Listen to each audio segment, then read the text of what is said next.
욥에 대한 성경의 평가는요. 욥은 온전하고 정직하여 하나님을 경외하며 악에서 떠난 자라라는 것입니다.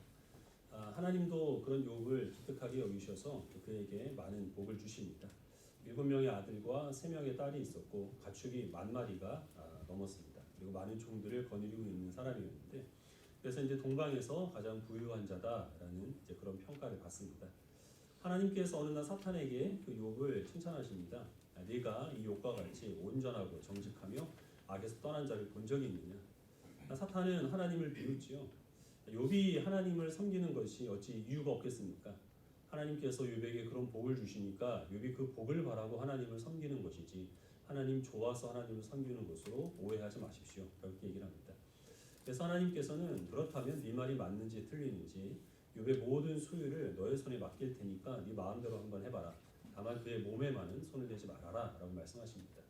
이때부터 욥의 고난이 시작이 되죠. 갑자기 도적대가 들이닥치고요, 또 태풍이 불어오고 또 집이 무너지고, 이런 재난들을 통하여서 욥은 모든 소유를 다 잃어버립니다. 그리고 10명의 자녀들도 한꺼번에 이제 목숨을 잃는 큰 비극을 당하게 됩니다. 그러나 욥은 그런 상황 속에서도 주신 자도 여호와시요 취하신 자도 여호와시니 여호와의 이름이 찬송을 받을지니이다 라고 하나님을 욕하고 원망하기는커녕 오히려 하나님께 영광을 돌립니다. 하나님께서는 다시 한번 사탄에게 네가 욥이 한 것을 보았느냐, 욥이 그 온전함을 버리지 않았느니라 라고 말씀을 하십니다. 그러나 사탄은 굴복하지 않고 욥이 그렇게 할 수 있었던 것은 하나님께서 나에게 욥의 몸에 손을 대지 말라고 말씀하셨기 때문입니다.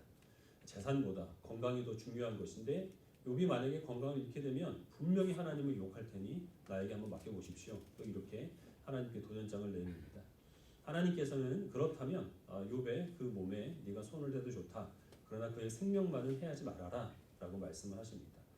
그래서 욥은 모든 재산과 그리고 또 자녀들을 다 잃어버린 데 이어서 머리끝부터 발끝까지 종기가 나서 그릇 조각으로 그것을 이제 긁어야만 하는 이제 비참한 처지가 됩니다. 욥의 아내가 그런 욥을 보고서 그게 무슨 꼴이냐, 차라리 하나님을 욕하고 죽어라 라고 저주를 하는데요. 그럼에도 불구하고 욥은 자기가 태어난 날에 대해서는 저주를 할지언정 이런 모든 상황들을 허용하신 하나님께 대해서는 어떤 원망도 불평도 하지 않습니다. 그런 상황 속에서 욥을 위로하기 위해서 욥의 친구 세 사람이 욥을 찾아오게 되고 그 욥과 세 사람의 논쟁이 이어집니다. 나중에 합류한 엘리후까지 또 길고 그리고 또 치열한 논쟁을 벌이게 되는데, 그 긴 논쟁 가운데서 욥의 한 말에 그 요점을 정리를 하면 하나님께서 내게 이것을 좀 설명을 해주셔야 한다라는 겁니다. 내가 아는 하나님은 공의로우신 하나님이셔서 착한 사람에게는 복을 주고 악한 사람에게는 벌을 주시는 분인데, 근데 나는 이런 악한 사람이 당할 만한 벌을 내가 저지른 적이 없다는 거죠. 그런데도 하나님께서 나에게 이런 벌을 주신 것은 분명히 내가 알지 못한 어떤 이유가 있을 테니 내가 하나님께 그 이유를 좀 들어야 되겠다라는 겁니다. 내가 아무리 부르짖어도 하나님께서 내게 아무런 말씀도 하지 아니하시고 내 이 상황을 하나님이 돌아보지 아니하시니 하나님은 나를 살피시지 않는 것이 분명하다, 이것입니다. 거기에 대해서 친구들이 한 말은 네가 건방지게 하나님께 답을 구하지 말고 하나님께서 어찌 이유 없이 너를 치시겠느냐, 너의 분명한 잘못이 있으니까 하나님께서 너를 벌하시는 것이니 너는 이 죄를 깨달아라. 그리고 그것을 하나님께 회개를 하고 용서를 구해라. 이런 얘기를 합니다.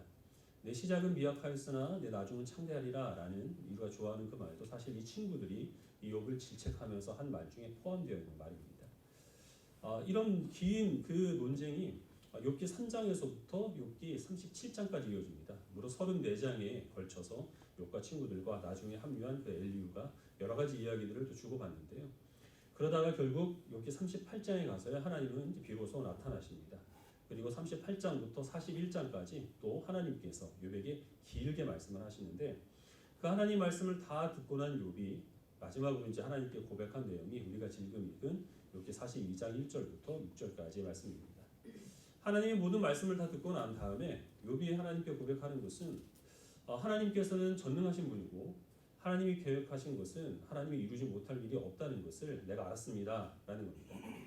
나는 지금까지 내가 결백하다고 생각을 했지만 그러나 그 내 생각이 틀렸다는 것을 깨닫게 되었고, 그리고 또 내가 하나님께 무엇인가 해명을 구하였지만 하나님께서는 내게 해명할 것이 전혀 없다는 사실을 내가 알았습니다 라고 말을 합니다. 이 4절 말씀은 좀 번역이 거꾸로 되어 있는데요. 욥은 내가 묻고 하나님께서는 내게 대답하실 의무가 있는 것이라고 생각을 했는데 물을 권리는 하나님께 있고 대답할 의무는 내가 있다는 사실을 깨달았습니다. 이런 뜻입니다.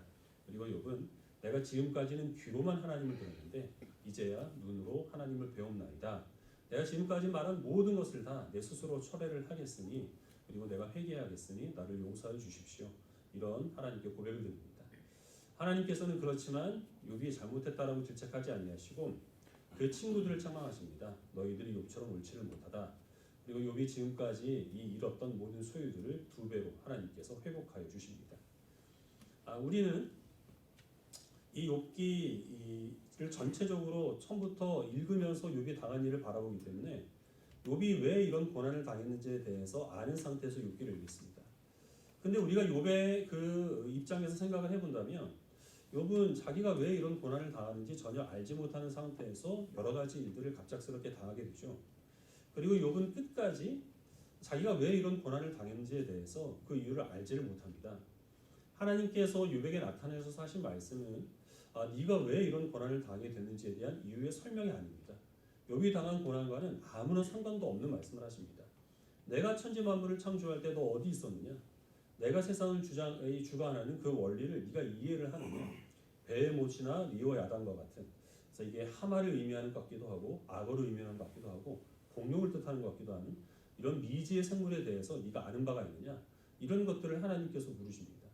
근데 중요한 것이 무엇이냐면 욥이 그런 하나님 말씀을 다 듣고 나서 충분히 납득을 했다는 거죠.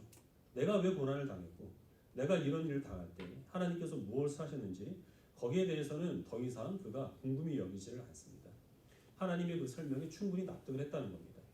하나님께서 욥이 자기가 당한 그 고난에 대해서 수긍할 만큼 충분히 설명을 하셨기 때문이 아니라 하나님께서 그 앞에 나타나서 말씀하셨다는 그 사실 자체로 욥은 지금까지 있었던 모든 일들을 다 수긍하게 되는 것이죠.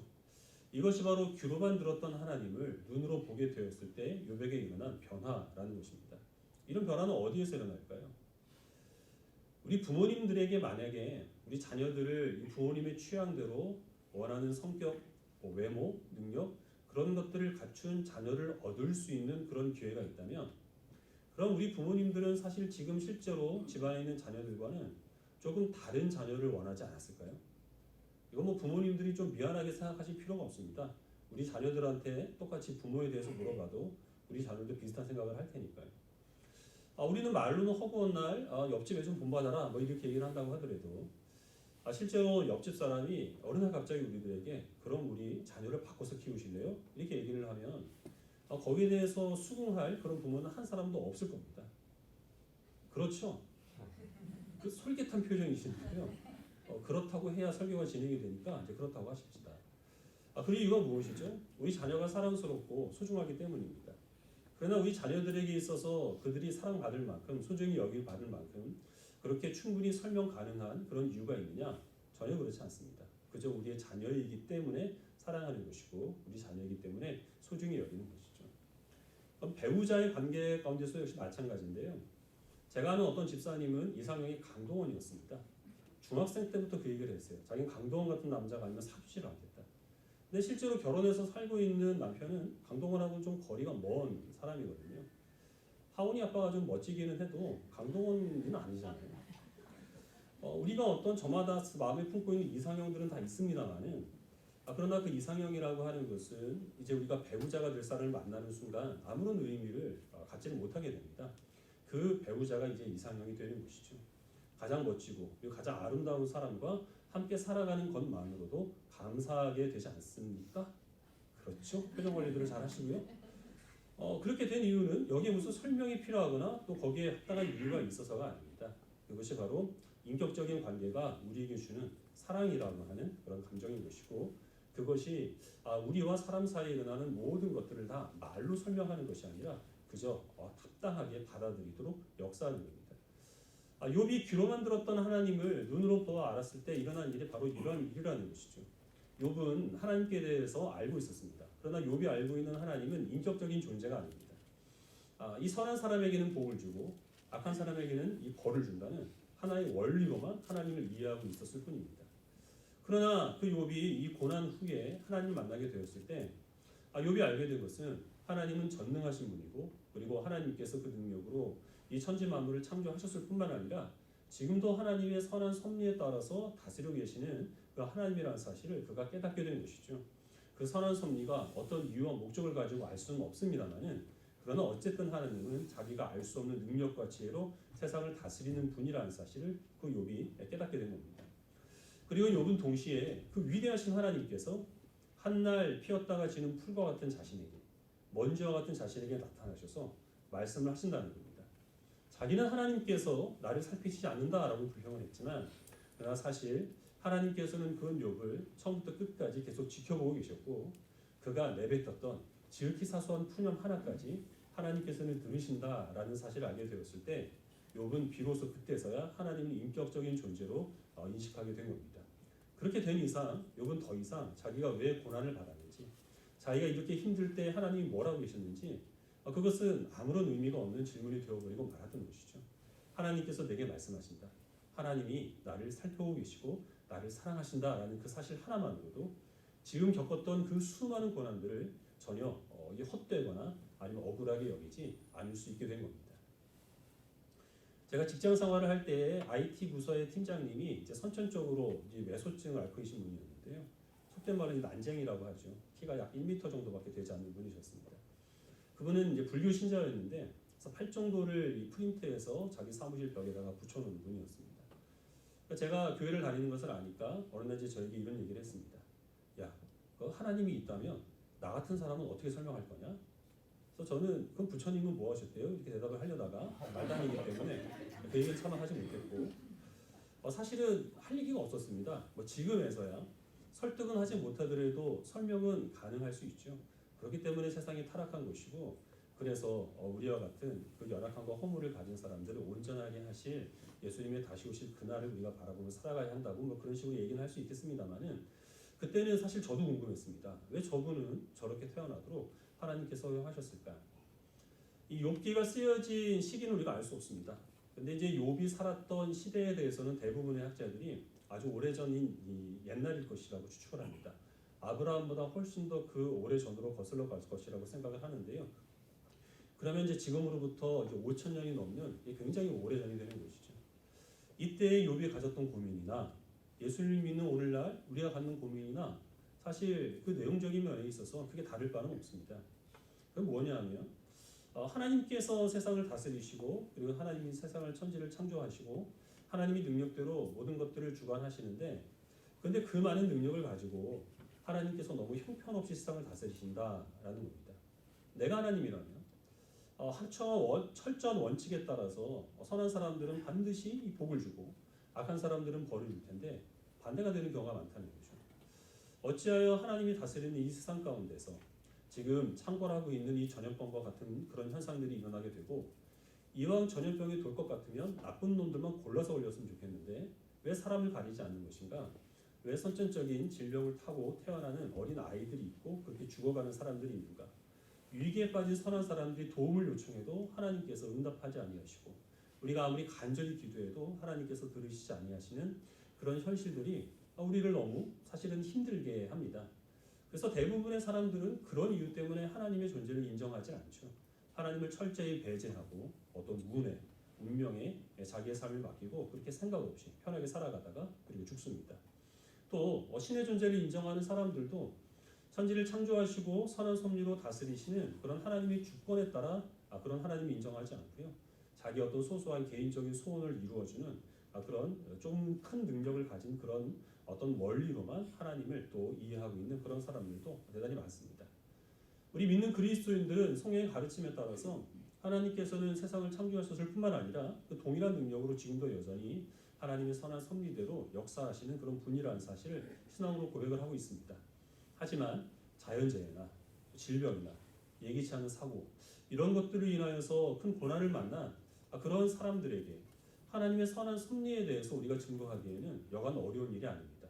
무엇보다 우리를 힘들게 하는 것은 그런 예기치 않은 사건들이 우리를 덮쳤을 때 그때 우리들은 우리가 갖고 있는 가장 기본적인 믿음까지 뿌리째 흔들거리는 그런 경험을 하게 된다는 것입니다. 우리가 하나님과의 만남을 사모해야 합니다. 그 이유 중에 하나가 무엇이냐면 알 수 없는 일들이 일어나는 이 세상에 납득할 만한 대답을 찾기 위해서가 아닙니다. 그건 두 번째 문제이고요. 먼저는 우리 자신이 확신을 갖기 위해서입니다. 내가 믿는 하나님, 내가 섬기는 그 하나님께서 그 하나님의 그 선한 손길을 내가 느끼지 못했을 때 그때 하나님은 뭘 하고 계셨고 또 그런 일들을 나에게 허락하여 주시는 하나님의 그 이유와 그리고 목적이 무엇인지를 우리가 하나님과의 만남을 통하여서 헤아리게 되고 또 거기에 대해서 확신을 가져야 그래야 우리들은 어떤 일이 있어도 흔들리지 않은 믿음으로 하나님을 섬길 수 있게 되기 때문입니다. 그러기 위하여서 우리가 먼저 해결해야 될 문제가 하나 있는데 그것이 무엇이냐 하면 교만함을 버리는 것입니다. 욥은 자기가 충분히 하나님을 안다고 생각을 했습니다. 자기가 그 누구보다 하나님을 잘 이해하고 있다고 생각을 했지만 정작 하나님을 만나게 되었을 때 그가 깨닫게 된 것은 나는 하나님을 알 수 없다라는 것이었죠. 하나님께서 어떤 분이시고 하나님이 어떤 일을 행하셨는지에 대해서 하나님은 성경을 통하여서 우리들에게 많이 설명을 하십니다. 그래서 우리들은 이 성경의 관점으로 세상을 바라보게 되면 사람들이 납득하지 못하는 그런 문제들에 대해서도 대부분의 경우에는 답을 구할 수가 있습니다. 하지만 충분치 못하다는 게 문제죠. 하나님의 설명이 충분치 못하다는 것이 아니고 하나님이 아무리 자세히 설명을 한다고 한들 우리 생각과 이성의 그 한계 때문에 하나님이 행하신 일들을 다 담을 수 없는 것이 문제입니다. 그럼에도 불구하고 하나님이 어떤 분이신지 하나님이 행하시는 그 모든 일들, 구원 역사 그런 것들을 우리의 이성과 그리고 생각으로 우리가 또 납득 가능하게 설명하고자 하는 것은 이 작은 비닐봉지에다가 냉장고를 담으려는 것보다 더 어리석은 서사라는 거죠. 반드시 거기에는 문제가 발생합니다. 예를 들면 성경은 우리의 구원이 사람의 선택이 아니고 하나님의 주권적인 선택의 결과라는 것을 가르칩니다. 그런데 그렇게 되면 문제가 생기죠. 그러면 하나님께서는 불신자들을 지옥에 보내시기 위해서 창조한 것이냐? 이것은 우리가 이성적으로 납득할 수가 없다. 그래서 사람들은 여러 가지 사람들이 이해할 수 있는 그런 원리들을 이제 개발해내기 시작을 합니다. 그렇게 해서 나온 것이 만인 구원론이나 아니면 자력 구원과 같은 것입니다. 예수님의 십자가의 그 구속은 모든 사람들에게 주어진 것인데 그거를 받을지 말지는 사람이 결정하는 것이다 라는 것이거든요. 얼핏 생각하면 굉장히 그럴싸한데요. 그러나 전에 말씀드린 바와 같이 그것을 인정을 하게 되면 하나님의 주권을 인정했던 것보다 더 많은 모순과 그리고 오해가 발생하기 때문에 그래서 그것은 우리가 받아들일 수가 없습니다. 이해가 되지 않아도 우리의 구원은 하나님의 전적인 주권에 달려있다는 사실을 우리가 믿음으로 받아들여야 하는 것이죠. 예수님께서는 온전한 하나님이신 동시에 또 온전한 사람이십니다. 예수님이 하나님 반, 사람 반이라는 뜻이 아니고 100% 하나님인 동시에 100% 사람이라는 뜻입니다. 어떤 사람은 하나님이면 하나님이고 사람이면 사람이지 어떻게 해서 사람인 동시에 하나님일 수가 있느냐? 그래서 그 신앙 고백을 버리고요. 예수님의 신성이나 아니면 인성만 취하는 사람들이 있습니다. 그래서 거기로부터 초대교회로부터 이 가연설을 비롯한 다양한 이단들이 나오게 된 것인데 그렇게 되면 예수 그리스도의 구속의 은혜가 완전하지 못한 것이 되어서 우리들은 다른 구원의 방도를 찾을 수밖에 없는 겁니다. 삼위일체에 대해서 이해할 수 있는 분이 계십니까? 삼위일체는 우리가 이해할 수 있는 것이 아닙니다. 그거는 우리가 신앙 고백으로 받아들여야 하는 겁니다. 하지만 그것을 어떻게든 이해 가능하게 많은 예를 들어서 설명을 하다 보니 이 삼위일체에 대한 오해가 또 교회에 많이 퍼지게 되는 것이죠.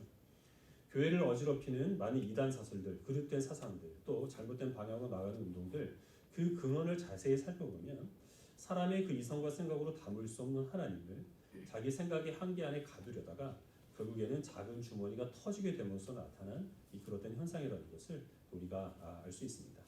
우리 성경 말씀을 같이 보겠습니다. 로마서 11장 33절부터 36절입니다.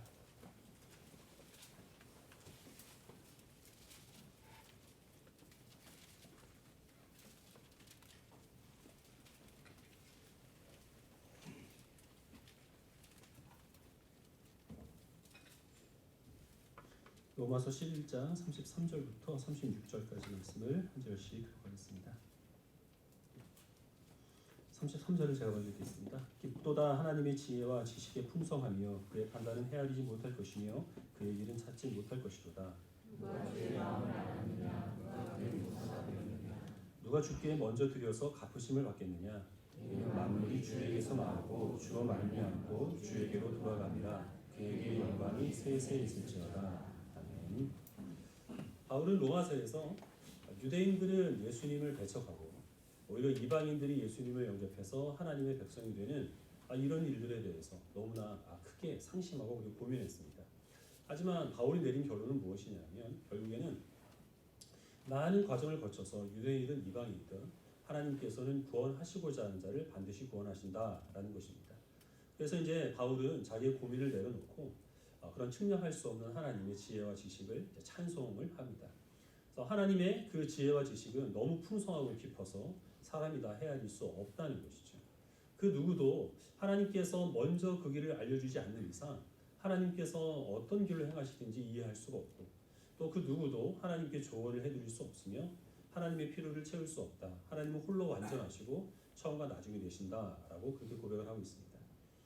어거스틴이 이런 말을 했습니다. 당신이 하나님을 이해하지 못하는 그것이 무슨 큰일이냐. 당신이 하나님을 납득한다면 그것은 더 이상 하나님이 아니다. 제가 지금까지 앞에서 했던 모든 말씀들을 여러분들이 다 기억하지는 못하시겠습니다만은 이 어거스틴이 한 이 말만큼은 꼭 기억을 해주셨으면 좋겠습니다. 우리가 하나님을 이해하지 못하는 것, 하나님의 행하신 일들에 대해서 납득하지 못하는 것, 그건 이상한 일이 아닌 겁니다. 만약에 어떤 사람이라도 내가 하나님을 이해했다. 나는 하나님이 하시는 일들이 정말 충분히 납득한다. 라고 그렇게 말한다면 그는 그가 믿는 하나님은 하는 게 아니라는 것이죠. 자기가 마음속에 만들어 놓은 우상을 그냥 하나님으로 오해하고 섬기고 있는 것뿐입니다. 사람은 하나님을 이해할 수 없습니다. 바울도 그리고 어거스틴도 그 누구보다 이 말씀을 통하여서 하나님 알기를 힘쓰던 사람들입니다. 많은 체험을 통하여서 또한 그들은 하나님을 그 누구보다 잘 이해했던 사람들입니다. 그런 사람들조차 나는 하나님을 이해할 수 없다. 하나님을 납득한다고 얘기하는 그것은 더 이상 그 대상이 하나님이 아니다. 이렇게 말하는데 우리가 어찌 하나님을 이해할 수 있겠습니까? 우리를 힘들게 만드는 문제는 사실 이 세상 어느 한 구석에서 일어나는 납득할 수 없는 상황들이나 아니면 난해한 교리들이 아니죠. 그런 것도 우리가 충분히 믿음으로 받아들일 수 있습니다. 우리 신자들을 곤란하게 만드는 것은 사소한 일이라고 하더라도 예상치 못한 그런 사건들이 우리를 덮쳤을 때 그때 우리들은 실족하게 됩니다. 하나님께서 지금 무엇 하십니까? 하나님이 이 일을 나에게 허락하여 주신 그 이유가 무엇이고 또한 이것이 어떤 목적을 가지고 나에게 일어난 일인가? 지금 하나님은 나를 돌아보시는가? 내가 지금까지 하나님을 믿고 살았던 것은 나만의 착각이었던 것인가? 이런 여러 가지 시험들이 우리를 괴롭히게 되는데요. 그런 일이 있을 때마다 우리가 기억해야 될 것은 욥기입니다. 우리가 살아가고 있는 이 시대는 욥기 3장부터 하나님께서 나타나시기 전인 37장까지의 그 시대를 우리가 살아가고 있습니다. 하나님이 아무리 자세히 설명한다 한들 우리의 삶 속에서 일어나는 그런 크고 작은 일들에 대한 그 이유와 목적을 우리는 도무지 이해할 수 없고 그리고 헤아릴 수가 없습니다. 그리고 하나님께서 이런 모든 일들을 행하실 때에도 우리는 여전히 마찬가지로 하나님이 나를 돌보지 아니하신다. 하나님이 내 부르짖음을 들으지 아니하신다라고 하는 그런 하나님께 버림받은 그런 마음을 우리들은 늘 마음에 안고 살아갈 수밖에 없다는 거죠. 그러나 욥기가 우리들이 가르치는 것은 무엇입니까? 분명히 우리들에게 일어나는 모든 일들에는 하나님의 선한 섭리와 목적이 깃들어 있다는 것입니다. 우리는 그것을 헤아리지 못한다고 하더라도 나보다 더 지혜롭고 우리보다 우리를 더 사랑하시는 하나님께서 그 일을 허락하실 때는 반드시 선한 결실이 있을 것이라는 사실을 우리들에게 약속으로 보장하여 주시는 것이기 때문에 다만 우리는 하나님을 신뢰함으로 지금의 현실을 당해내야 하는 것이죠.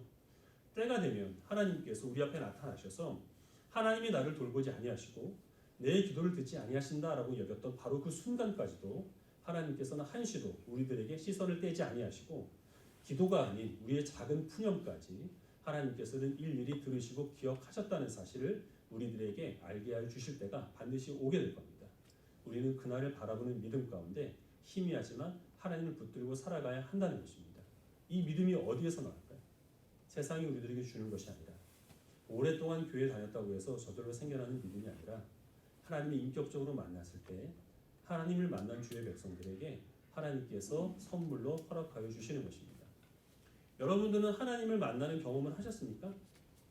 욥처럼 어떤 이런 극적인 경험으로 하나님을 꼭 만날 수 있는 것은 분명히 아니고요. 우리가 하나님을 만났느냐 그렇지 않았느냐는 결과를 봐야 하는 겁니다. 저는 하나님의 절대적인 주권에 대한 교리를 분명하게 믿습니다. 그리고 제가 전하는 모든 그 말씀에는 그런 교리가 밑바탕에 깔려 있습니다. 그런데 이런 하나님의 절대적인 주권은 우리의 이성을 초월하는 것이기 때문에 사실 저는 제가 전하는 이 말씀도 이성적으로 이해하지 못할 때가 많이 있습니다. 듣는 여러분도 마찬가지겠죠. 여러분들이 그러나 제가 한 그 말씀을 이성적으로는 받아들이지 못한다고 하더라도 하나님의 말씀이 잘못된 것이 아니라 하나님께서 말씀하신 것을 그대로 전했는데도 그것을 내가 납득하지 못하는 것은 나의 문제로 여겨서 믿음으로 받아들인다면 그 믿음이 어디에서 나올까요? 여러분 스스로 갖게 된 지혜가 아니라 여러분들을 만난 하나님께서 여러분들에게 그 믿음을 허락하여 주셨기 때문에 그래서 여러분들은 모든 성경의 가르침들을 이해가 되지 않아도 믿음으로 받아들이고 있는 것이죠. 우리 성도님들 가운데서는 정말 어려운 일을 겪으신 분들이 너무나 많이 계십니다. 또 이런 힘겨운 상황들 속에서도 잠시 낙심은 할지언정 믿음을 포기하지 않는 분들을 보면 제가 마음에 감동을 느낍니다. 그런 믿음이 어디에서 나올까요? 세상이 아니면 다른 사람들이 그 믿음을 준 것이 아닙니다. 우리를 만나신 그 하나님께서 지금까지 우리가 귀로만 들어 하나님을 알았지만 눈으로 보게 되었을 때 하나님께서 그런 하나님을 신뢰하는 믿음, 인격적인 존재로서의 하나님을 우리가 또한 붙들고 있기 때문에 그래서 우리들은 그 믿음을 갖게 되었는 줄 압니다.